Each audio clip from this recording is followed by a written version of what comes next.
આમંત્રણ આપી અને જે આપણને બોલાવ્યા અને દૂર દૂરથી ભાઈઓ અને બહેનો જે પધાર્યા એમને સર્વેને ધન્યવાદ છે।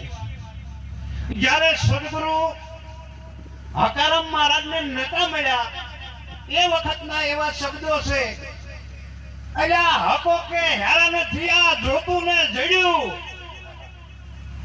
ગુરુ મળ્યા તુલસીદાસ એટલે મોક્ષનું દ્વાર મળ્યું। એવા હકારામ મહારાજ, એમના કુટુંબ પરિવાર સર્વેને ધન્યવાદ। સદગુરુ મહારાજ એમની ઉપર કાયમને માટે કૃપા રાખે। 4 વર્ષથી દરેક સંતો આપણે ભાઈઓ બહેનો જોઈ છે કે કેવો એમનો આનંદ, તો એ આનંદને લઈ અને હકારામ મહારાજ, મંજુરામ મહારાજ બંનેને